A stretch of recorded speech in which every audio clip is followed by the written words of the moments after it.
Okay guys, so for those of you on Sea Angle Adventures, you'll recall a series we started doing, how long ago now? It feels like years. About 3 months? Yeah, it's got to be 3 months ago, isn't it? Yeah, about easy.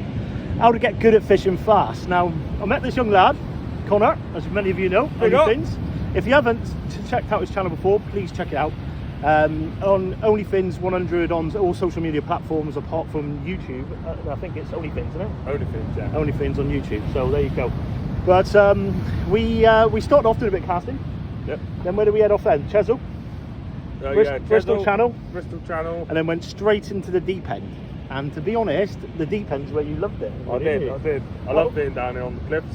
Out of all the places to go, I think it's one of those places you don't like to leave. When we had to go to Bristol Channel the other day, you didn't want to go, did you? I hated it. You want a blonde from down here. I've got a lot of respect for that, because me personally, and it's exactly the same with like Toke and stuff like that, you want one on your doorstep, don't you? Yeah, 100%. More, and then going away, and obviously it's not easy over to catch them in Wales. If we don't get one in the next couple of weeks, we will do a Wales trip for you, because you will love it.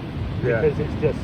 I haven't had one yet either. Come into the winter over in Wales, as long as you can get there early and be on them first, it won't happen because the locals will always do it, they'll get bombarded. But there's one mark in particular I'd like to take you to, because it's the memories I have of that venue, and that is just unreal. We probably have to do it on a weekday, so we might maybe have to do it on a Thursday. That's all right, I'm sure my boss will let me have the day off to go fishing.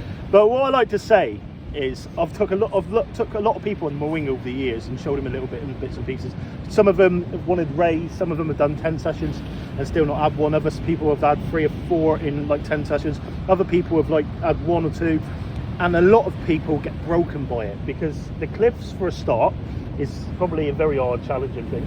Yeah, I mean mentally as well, like building yourself up to go down, because it is steep. I know a lot of people that would get there and be like, I ain't going down there. No, I mean, they just wouldn't. You sort of thrived off it and loved the whole experience of it. I get like a buzz, even just getting down there, not even the fishing, just like where to stand, don't fall, that adrenaline rush getting down there. It's pretty intense. Pretty intense. And you've seen some really good fish. You've had a specimen bullets. Was it? Yeah, specimen bullets. 10, was it 10 or 11? 10 or something, or 11, I can't remember exactly. It was a good fish, wasn't it? Yeah, it was a really £10 good something. fish. £10 5? Something like that. Yeah, nice. It's on the videos. Go over and have a look. You've had a few specimen small-eyed ray. Yeah. You smashed the small-eyed ray out. You've caught into a blonde and not landed it. Yeah, I know. I was really good. It's still coming.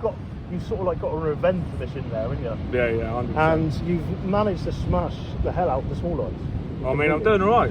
You're doing very well. It's better than most. But do you know what I like about him more than anything? And this is probably the best bit of compliment I'll give him, is the fact that he's telling me now, because of what we've gone through, instead of me having to sit down and say to him, this is why we're catching and stuff like that, he's took all this information on board. He's ringing me in the mornings going, "And the conditions are bang on, the coloration of the water, the winds and all that stuff like that." I'm not going to go into exactly what details they are. He knows now. After going a few trips, he's gone, and you've blanked. You've blanked. And you know what not to look for when you blank, don't you? Yeah. And you know what to look for when you blank. Yeah. And not to blank.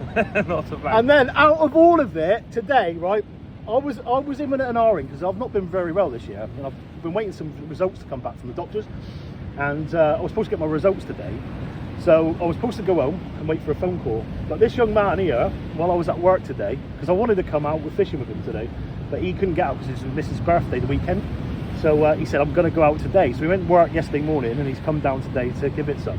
And he messaged me, and he had his personal best small-eyed ray of 11 pounds, 11 pounds and 5 ounces. 11 pounds, 5 ounces. So for the specimen awards, it's 140% just on the fish, which is an unbelievable small-eyed ray. It's a small-eyed ray what many anglers throughout their lives never see a weight of, and he smashed it. I'm not going to lie, at first I thought it was a blonde, because when it had come up and it was white, and then it flopped and it was dark, and I was like, yes, and then I was like, oh no, it's a small eye, and then I got it even up. better. And I didn't even think it was that big at first, and then when I lifted it, I was like, yeah, there we go, we're it. This is a good one. To land it as well, in the conditions that we've got today, he's done very, very well.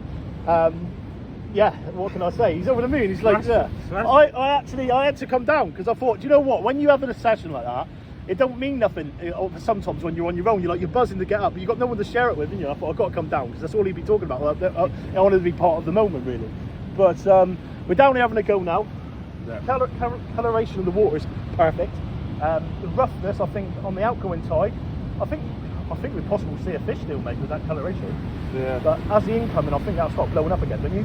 Yeah, I think it's definitely slackened off as it's gone out. But this morning when I got here, it was absolutely mega. So I reckon if they come back as well, I still think we'll get them in the, as long as it holds that colour. Well, look at me talking like a professional. No, I've been here 10 minutes. He knows how he's doing it. He knows he's doing it. No. He's not doing it. What I like, I've been experimenting over the last couple of weeks with running up and over rigs and pulley rigs, and I've been doing really well in the running up and over rigs, and it's outfished the pulley rigs. But this young man has used pulley rigs and smashed it every time, so it goes to show how with different anglers like different rigs. Yeah, 100%. I mean, but obviously they build rigs different and stuff. I always build mine to the same measurement every time. Yeah, I do exactly the same. So obviously, like my pulley panel might not be your pulley panel. No, it depends what I'm fishing for. In when it's rough, I use smaller down the size. Yeah. I mean, he was fishing with the other day. He was using traces that big and managed to catch a 12-pound smalleye. You wouldn't believe the rigs. His mate had an 11. His mate had an 11, and you would not believe the rigs they were using. Really small hooks, chinny hooks with like a snail knot on. But they left a load of rubbish and traces there, and I picked one of the rigs up, and I was like, really? And it goes to show. I wasn't fishing with them; they were fishing next to me. Yeah, he was there first, but he wasn't obviously. But we picked a lot of the litter up as much as we could and took it back. But it went nice to see, really. I mean, especially when you come down to places like this. Yeah. It's part of it, isn't it? Yeah, I mean, it is a nightmare. But one thing I can say to him, he's come. Did you lose a pair of scissors? Black scissors? No, you've got one tonight. Yeah, someone lost a pair of black scissors where we are. Some lads found it yesterday. But I thought they've had OnlyFans scissors there. A signature scissors, them bad but boys. It's at the end of the day, guys, it is what it is. I know we've done well this week. To be honest, we've had a few fish out. He's smashed it at the beginning of the week, which has probably revved it all up now because this month I've had done really well, mate. I've had 5 specimen smalleye in a month. I'm gonna find out at Sea Town. I'm gonna top it off tonight, I reckon. I'm feeling good, so hopefully we'll have another PB. But he's doing now, especially, is you'll know now for next year. Yeah. So my biggest advice to you would be to start writing it down. It's already in my phone. There you go. Do you know what I mean? Obviously I've got the app, so I've got it all stored. When I first started years ago, I call it like the Bible. I know another lab would call it Bible, and I always called mine a diary, but that's why I changed that for a little while. I used to write everything down, and then what I do now is I'll put things which I'm not even doing, but I know from seeing over the internet. And I'll say, right, they were capturing that then, you know what I mean? And then if I look through my book and I think, oh, do you know what? I fancy a bit of a recce. I've done that before. I'm going to travel such and such and have to go for that. Next year I can do that. In 3 years' time I can do that because the information's there. Fishing is going with the tide. So you've got autumn, winter, spring, summer. You know what I mean? So there's a lot of times where the transitional periods come in, and you'll get into fish if you know where they are.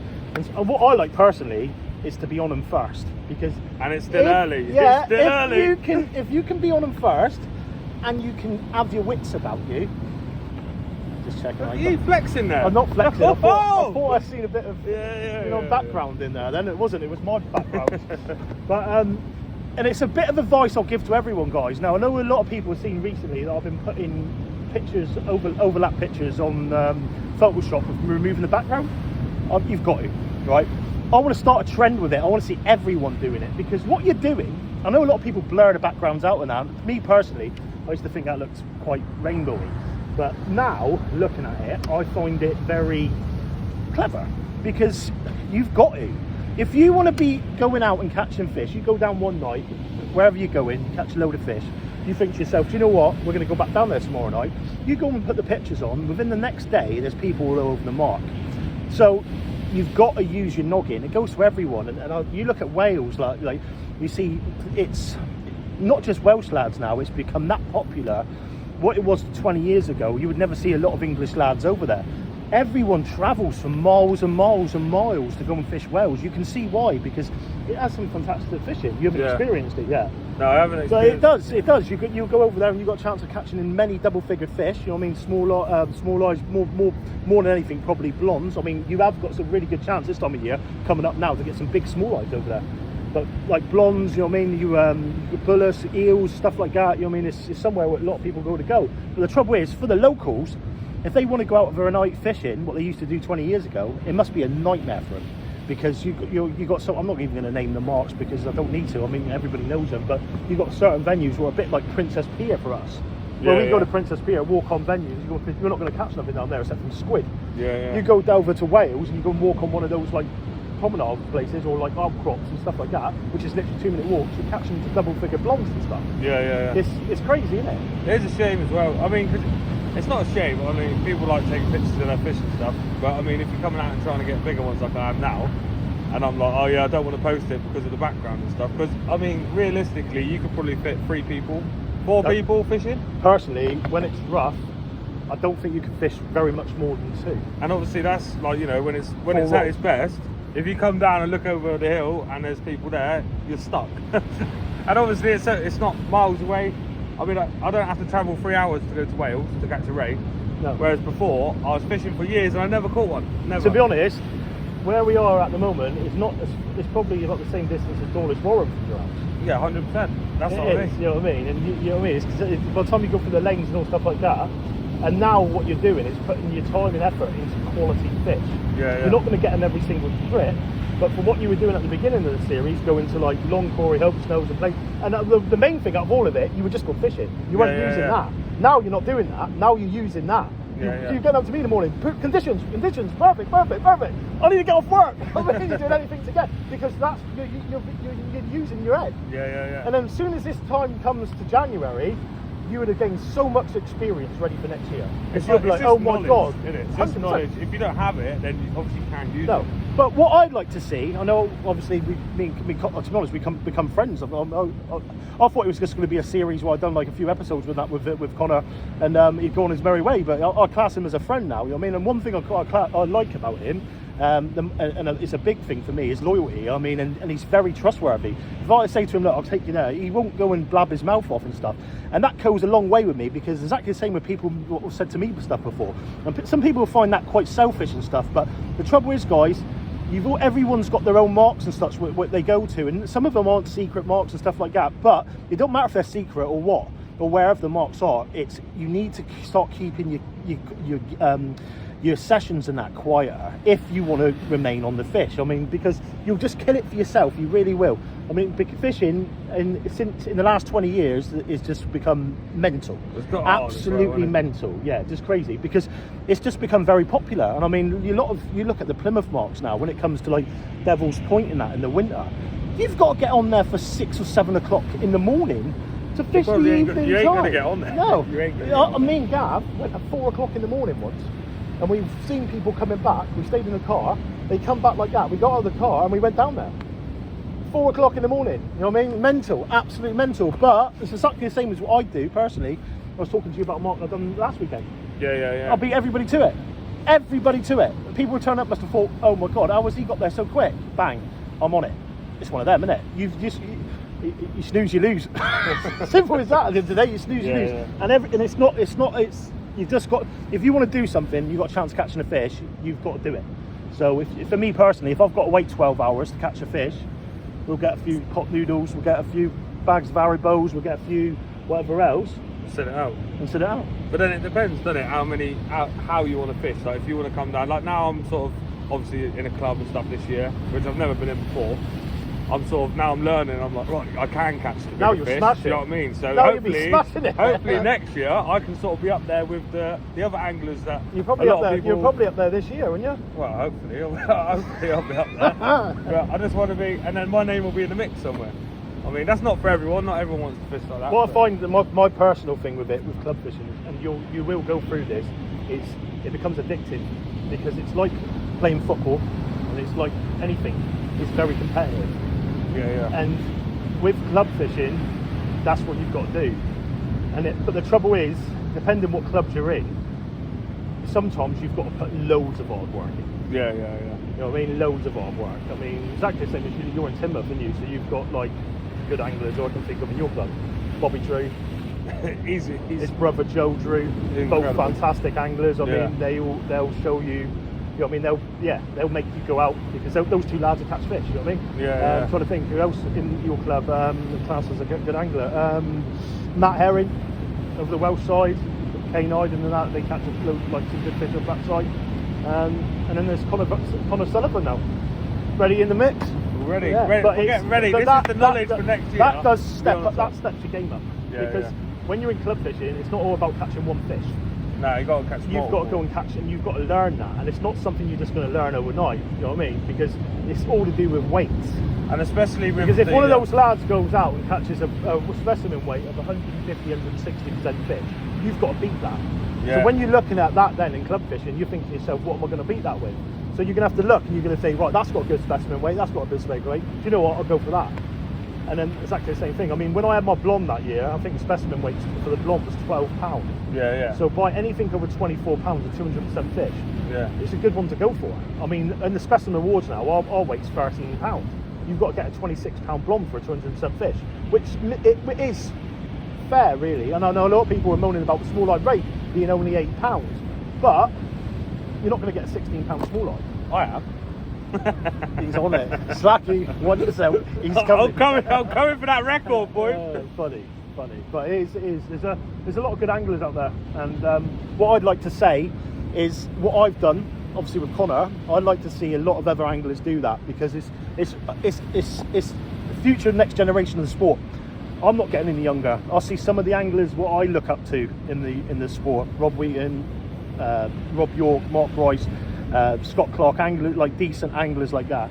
And you know what I mean, you see some of the lads that they took under the wing over the years, and what they've become as anglers due to those lads in particular.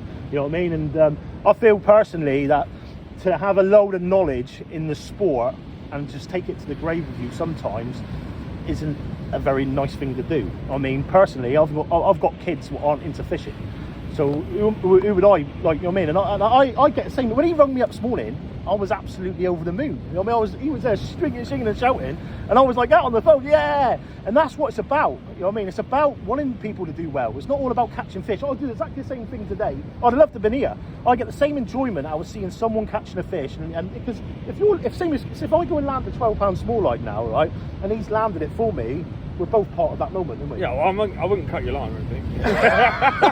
He would have was in the same club, but you know what I mean. And that's what fishing's about, guys. For me personally, and that's what it should be about for everybody. So if there's any older, matured, decent anglers out there, go on your local sites. You know what I mean? Help the boys out. If you see boys not doing very well, or like, you know what I mean, struggling and stuff like that, help them. You know what I mean? And I know you've got to pick the right boys and girls, because I've been pooed upon many a times with it over the years.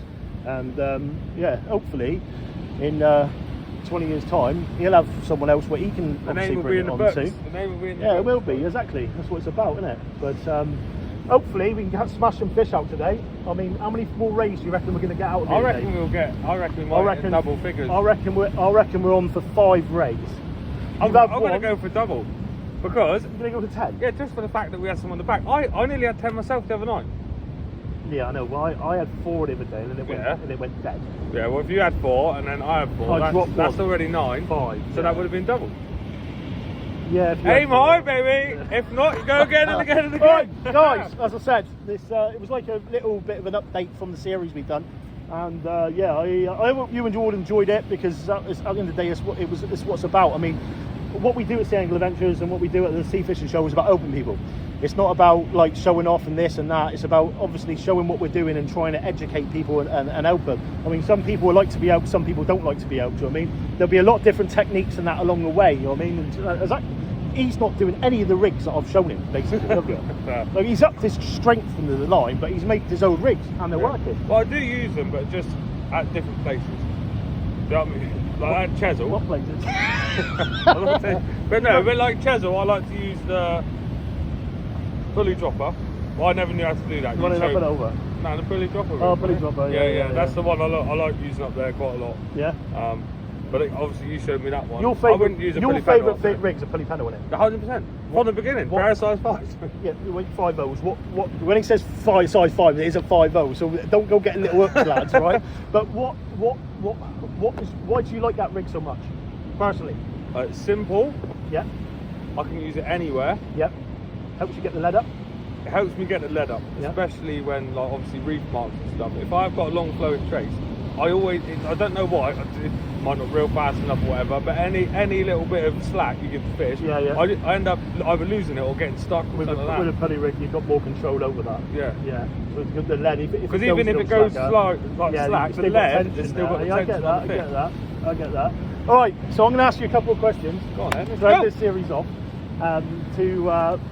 What's the biggest bit of advice, what you've learned from obviously doing this series with me, what you'd pass on to someone else? The biggest bit of advice you could give another angler?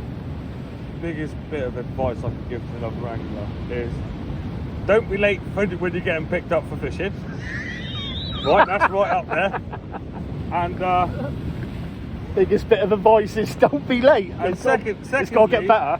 Secondly, keep your mind well open, because I know it's easy when you've been fishing for a long time. But I've been fishing a long time before, and I know we just talked about the pulley pen. I always use it. I'm really stubborn on that. But like, there's other parts of the fishing that I would have never have done before, and I've sort of turned around and looked and thought, I ain't doing that. And I haven't done it, and I didn't catch any fish. But then obviously it's like, right, no, do it this way, blah, blah, and I've come down and I've got doubles, I've had doubles, like all kinds of fish. So don't be, not ignorant, but don't be scared to take people's advice, even though it's not your own. That's what Take on board what people are saying. Yeah, rather than be arrogant and say, no, I'm not doing it. Well, give it a chance, and you never know, you might end up getting yourself Listen, nice basically, little I suppose, right? Yeah. So what would you say you've learned about the sea? What have I learned about the sea? If it's raining and stormy, go fishing. If it's sunny, go to the beach. You got it from there. You casting.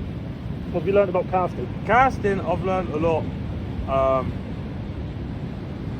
What can I say about casting? To be honest, I'm going to stop you quickly because I've gone down and taught him how to pendulum cast, and he can pendulum cast. Yeah, I can pendulum and I've cast. seen him pendulum cast, and I would say his pendulum cast is going way up to 120 yards. I would say, if you're doing it properly, easy. Right, so what I will say is, when we go fishing, you don't use a pendulum cast, though, do you? Because where we are. Oh, you do it on the beach and that? On the beach, yeah. If I'm up Chesil or if I'm at Dulswan or whatever, I'll use it. Yeah. But where we are... But even your overhead thump enough now, room. if you're overhead thump, you're looking at, we're going through what we've done at the beginning. Yeah, your overhead thump is probably all my triple it, positioning is exactly the same. You're probably hitting 80 to 100 yards with an overhead thump. Yeah, easy. There you go. But like, obviously, everything you've taught me in the motion or pendulum casting, I still use that in every other cast I do. Yeah. So I don't change the body position. Part of the position. Yeah. Yeah. All right, equipment. What have you learned about equipment? And this is probably a big one, guys, because a lot of guys go out there and buy all this top of the range stuff and stuff like that, and sometimes it don't work for them. And then Connor, obviously, when we started doing the thing, I personally think, and I'll say it as it is, he had a pair of rods at the time. If he was still using those now, I think they would have broke with the type of fishing you've been putting through. Yeah. I mean, obviously, it all depends on the fishing you're doing and that, but obviously, the fishing I wanted to get into was specimen fishing. Yeah. So what I've learned is you use a stiff midsection. So any like top range rod, not something that's too stiff that you can't bend. Going on to tackle, just quickly. Don't skimp on the tackle. Alright, like we're going to spend like hundreds of pounds on rods. To be fair, I didn't have to because Andy sorted me out. But rods and reels, do you know what I mean? Like you get top end stuff and then you go on to eBay and buy some tackle that's not branded and you end up losing fish. I mean, I bought some imps off there. You could just pull them and they broke. I've lost quite a lot of fish with like bending hooks and stuff like that. So if you're going to make rigs and stuff, buy quality gear. And that's what I've learned, really, because I used to just buy the cheaper stuff thinking, oh yeah, hooks are hooks. People will see when I do the rig series about the equipment and the tackle and the hooks, the way I make the rigs, and by purchasing those rigs you'll see them a lot different than any other rig available in the market, I guarantee. And it will go to show with the components what's built in, and you can feel it. And if anybody's purchasing, I'll say it to you, try to break them, because if you won't break them. They are rigs that will catch you big fish and will land you big fish. Is at the end of the day. Yeah. So reel wise, I want to talk to you about now. What have you learned about reels? What were you using when I first met you? Pen 525, wasn't it? Oh, I was using fixed balls. I didn't have a multiplier, did I? So what fixed balls were you using? Sonic SKS. Max there you rods, go. So you think so now you're using a pair of lovely knots. Casting specials. You're having issues with them already. Yeah. I've had them under a year. He was telling me the other day that he loved them, and I was like, I do like them though. I do like them. I feel like they just need a service a lot often more than other reels. Yeah, I've been using them for a while, and sort of when I'm casting now, it feels like the spool's almost slowing down a bit. And I did end up having my first ever crack off the other day, and I feel like that's the reason, because I just hit a cast then, and it done exactly the same thing. How would you say, there's a lot of questions I get from the anglers is about fixed spools, and is there a benefit of going over to motorfly? What would be your answer to that question? Is there any benefits from you switching to a multiplier, or do you prefer the multiplier or fixed spool now? My benefits from the multiplier is distance, control. Yeah, with the fish on. Yeah, with the fish on. Totally even with that. not a fish on, even like when it's weedy and stuff like that. Yeah, just totally agree just with that. getting that bend, locking the rod, and having the power. Sort of power when it's when it's a fixed spool, there's just no, you've got no. When you're using a multiplier and you got reeled down, you're using the whole of your rod. Yeah. Where you got a fixed spool a lot of the time. Just it. I couldn't use it. Joseph used to use a fixed spool and low down. I couldn't do it. It felt off to me. But I'm not saying there's nothing wrong with fishing with fixed spools. My question to Connor was, what would be the plus side of what he would? And the best one I agree with totally what he just said then is control, because control is a big thing, especially when you're doing this type of fishing. You want to control the fish. Also the sound. The what? The sound. When you hit a good cast, it's, you know what I mean? You don't get that from a fixed spool. You don't. You just can't. You don't. It is what it is. You can play it in the background, I suppose. You know what I mean? A bit of sound effects, but. So now you've had your double figure fish. What's your next aim? And you wanted a double figure spool, like? So you want a double figure blonde. I don't care if it's a double figure, but I want one. He wants a blondie. He wants a blondie. So what we're going to do, we're going to try and get one out over the next couple of weeks. And if we don't, because it's not guaranteed always on this coastline. I would say he's guaranteed one before Christmas on this coastline, but the trouble is, where we are at the moment as well, it's a small line city. Yeah. Big small line city. You know what I mean? And you've gone to show today. Yeah. You know what I mean? So it goes to show what's out there, and you've seen what's out there. I've seen bigger as well. You've seen bigger what's out there. So it's hopefully one of us can see another one that sort of size on our lines today. But guys, I hope you did enjoy the productions that we've done on this series. If you haven't watched it, go over to the YouTube channel. You can check out all on the Sea Angle Adventures. Also, check out Connor's OnlyFins, because he's obviously followed up with all the stuff we've been doing as well. And I'm sure this PB special will be on the cards for the up and coming days. But yeah, from us all down here in sunny South Devon, tight lines, and we'll catch you in another adventure. In a bit.